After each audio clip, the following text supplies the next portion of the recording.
Assalamu alaikum. This is Abdul Rauf Sivany. Welcome to Al Mabrook Financial. Today we will discuss in brief about Sukuks and basic method of its structuring. So let's start. Sukuks are one of the Islamic products to raise sizable funding for medium to large size projects. It is sometimes referred to as Islamic bond to highlight the size, ratings, expected profits and duration of Sukuk similar to conventional bonds, and it is one of the most commonly used instruments in Islamic finance. They are the vehicle behind some of the most dramatic growth seen in the capital markets in recent years. It is an easy and more acceptable and commercially viable source of funding, an excellent product to manage liquidity and trading activities.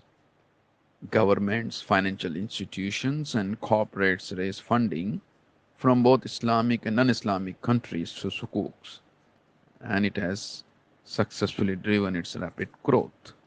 In Sukuk structuring, we find originators, issuers, and investors.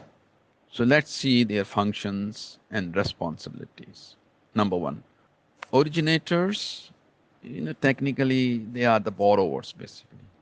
This is the entity which requires funding. It can be a corporate, a government, or a financial institution. Issuer, um, technically, it is a trust acting on behalf of investors. It is the special purpose vehicle, which is a bankruptcy remote legal entity. And as I said, is a trust for on behalf of investors to purchase and hold assets on behalf of investors.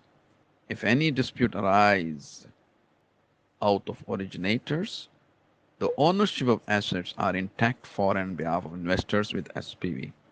And the third is the investors, which is the one who purchases the sukuks.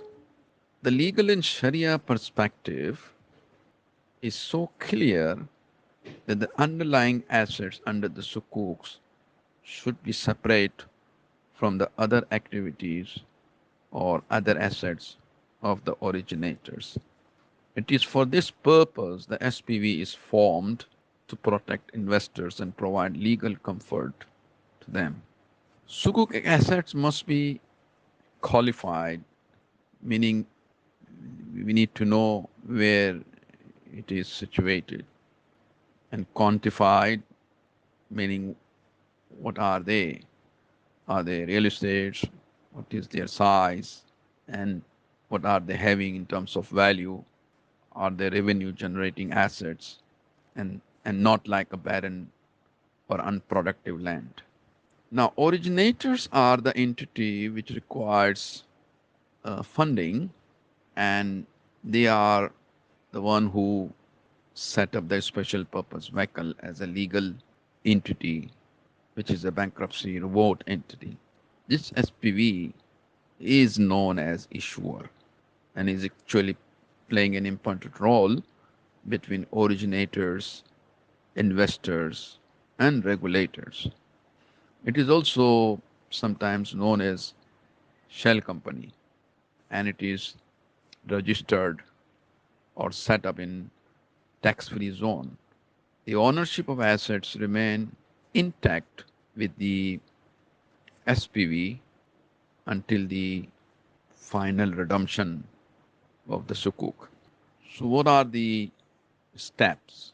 The SPV issues the sukuks, which has underlying assets, and offers it to investors.